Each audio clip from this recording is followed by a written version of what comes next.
আসসালামু আলাইকুম, কেমন আছেন সবাই?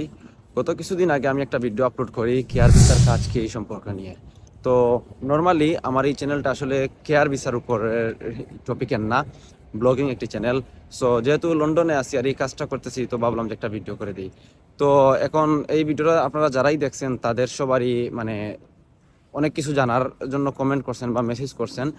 তো মনে করেন সব কিছু কমেন্ট আর মেসেজের এগুলোতে রিপ্লাই দিয়ে ভালো করে বোঝানো যায় না, যার কারণে আসলে ভিডিওটা বানানো। এই ভিডিওর এই টপিকের সেকেন্ড পার্ট। আর ইনশাল্লাহ এই পার্টে আপনাদেরকে আমি 70%-এর মতন বুঝিয়ে দিতে পারবো যে আমি কি কি হ্যান্ডেল করছি ভিসা পাওয়ার আগে এবং পরে। তো আশা করি আপনারাও এখান থেকে কিছু হেল্প হবে। কিন্তু দুঃখের বিষয় হচ্ছে আমার সাথে আমি ভিসার পাওয়ার আগ পর্যন্ত যা যা কাজ করছি বা অনেক কিছু করছি, এগুলা আপনাদের সাথে কখনো মিলবে না। কারণ কেন আমি বলি আপনাদেরকে, আমরা 100%ই মিলবে না। কারণ মনে করেন কিছুদিন আগে বাংলাদেশে যে আন্দোলনটা চলছিল কুঠানা মেধা, মনে করেন যে আমি কুটার একটা মানুষ। তো মনে করেন আমি আসছি বা আমি অ্যাপ্লাই করছি, সব কিছু মনে করেন যে একটা সিস্টেম, বুঝছেন?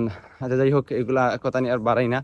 তো মেইন কথাতে আমরা চলে যাই। তো প্রথমে তো আপনাকে অবশ্যই আইএলটিএস কমপ্লিট করতে হবে, এটা তো মাস্ট বি। কেয়ার ভিসার জন্য অ্যাপ্লাই কীভাবে করবেন? তো যতটা কেয়ার কোম্পানি আছে, সবকটা কেয়ার কোম্পানি এই পারমিশন নিয়ে ইন্ডিড একটা ওয়েবসাইট আছে বা এটা একটা অ্যাপও আছে, ওইখানে তারা পোস্ট করে যে তারা কোন কোন কোম্পানির এই জায়গাগুলো খালি আছে যে মানুষ নিবে। তো ওইখানে ওই ইন্ডিড ওয়েবসাইটে ঢুকে আপনাকে আপনার মতন করে যে কোনো একটা এই কেয়ার কোম্পানি সিলেক্ট করতে হবে এবং তারা আপনাকে স্পন্সর করতে হবে।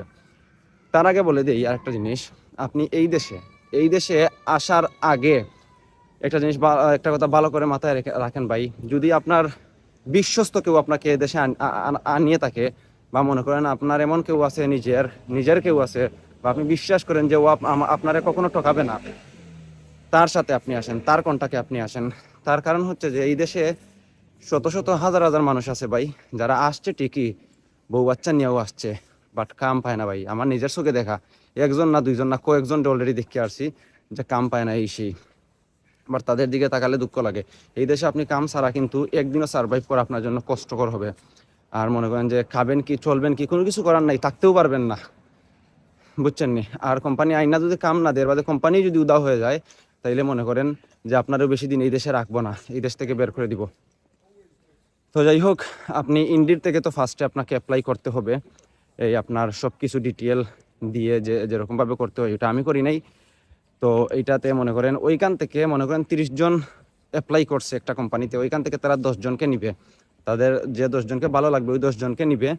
নেওয়ার পর মনে করেন ওই 10 জনের ইন্টারভিউ নিবে কস্ট লেটার ইস্যু করার আগে। তো যাদেরকে ওরা সিলেক্ট করবে তাদের মধ্যে মনে করেন 10 জনকে সিলেক্ট করলো, 10 জনের মধ্যে 10 জনের ইন্টারভিউ নিবে কস্ট লেটার ইস্যু করার আগে।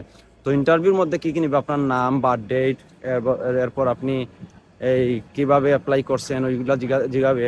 তারপর মনে করেন এই যেখান থেকে অ্যাপ্লাই করছেন ওই জায়গার নাম বলবেন। তারপর আরেকটা জিনিস কোয়েশ্চন সবাই করে দেখছি, মনে করেন এটা আপনার এমবেসি ফেস করার সময় বলবে, সরি এমবেসি না, ইমিগ্রেশনের সময় বলবে যে আপনি কেন কেয়ার ভিসায় যাচ্ছেন। এটা প্রায় লোকদেরকেই করে, আপনি কেন কেয়ার ভিসায় লন্ডন আসছেন।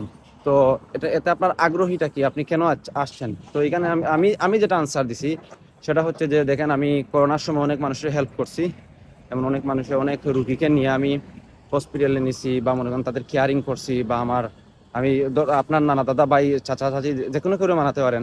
মনে করেন যে আমার নানা একজন ছিল, উনি যখন অনেক অসুস্থ ছিলেন, তো ওনাকে আমি খাওয়াইছি, লুক আফটার করছি, দেখাশোনা। এরপর ওনারে আমি ওয়াশ দিছি, ওনার মেডিসিন আমি দিছি, ওনার আমি একটা কেয়ারিং করছি। তো এই থেকে আমি একটু ইন্সপায়ার যে আমি এই কাজটাই করব, এই মানবিকতার কাজটা আমি করতে ইচ্ছুক, যার কারণে আসলে আমার এই কেয়ার ভিসাতে অ্যাপ্লাই করা। তো আপনার যদি ইন্টারভিউ তাদের ভালো লাগে, তারা যে কোয়েশ্চন করবে, কোয়েশ্চনের আনসার যদি আপনি ঠিকঠাক মতন দিতে পারেন, দেন গিয়ে আপনারে ওরা কস্ট লেটার দিবে। কস্ট লেটারের জন্য ইস্যু করবে হোম অফিসে, তারপর হোম অফিস আপনারে কস্ট লেটার দিবে।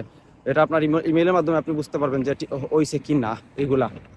এবং কস্ট লেটার আপনার হাতে পাওয়ার পর আপনি বরাবর চলে যেতে হবে আপনার স্থানীয় এমবেসিতে, ঢাকায় থাকলে ঢাকা এমবেসি, সিলেট থাকলে সিলেট এমবেসি, ওই জায়গায় চলে যেতে হবে। গিয়ে আপনাকে পাসপোর্ট জমা দিয়ে ভিসার জন্য আবেদন করতে হবে। ওইখানেও হয়তো আপনাকে কোয়েশন করতে পারে, বাট আমারে করে নাই।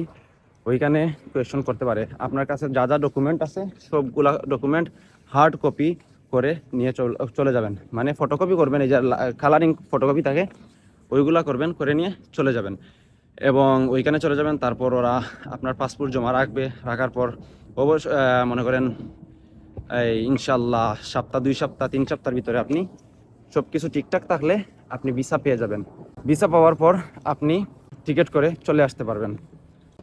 ইমিগ্রেশন যখন আপনি পার করবেন, বিশেষ করে অবশ্যই ইমিগ্রেশন পার করার আগে আপনি এই আগে থেকে সব কিছু প্ল্যানিং করে রাখবেন। আগে থেকে সব কিছু প্ল্যানিং কি আমি আপনারে বলি।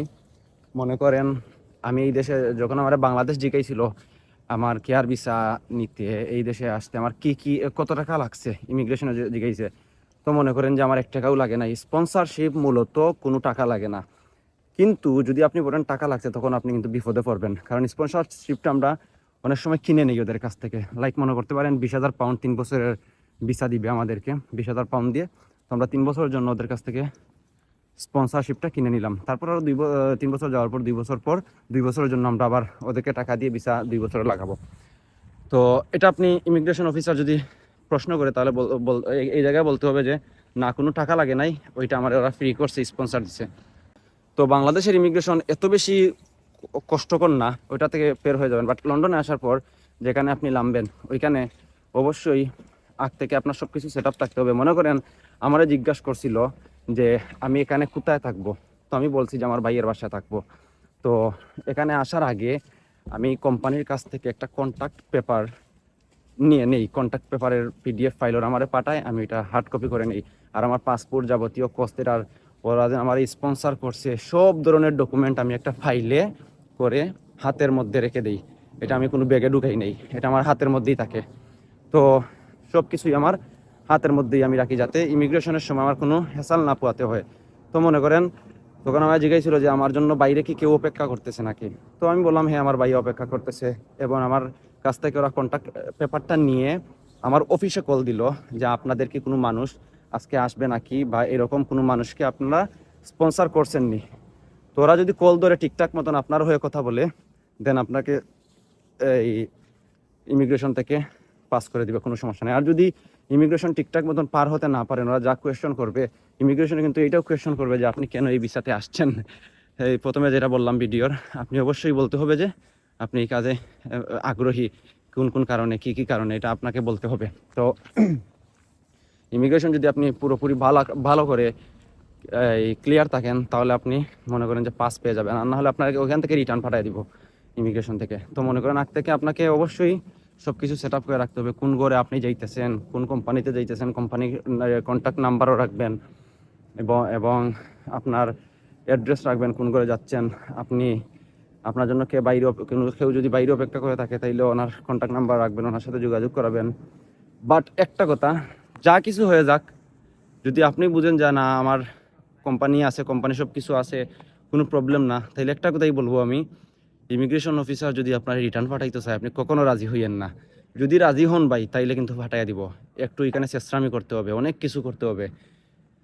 তো এই হচ্ছে মূলত কারণ।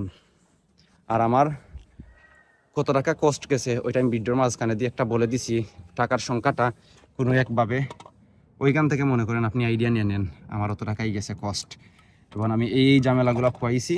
তো সব কিছু আগ থেকে আপনি ঠিকঠাক রাখবেন।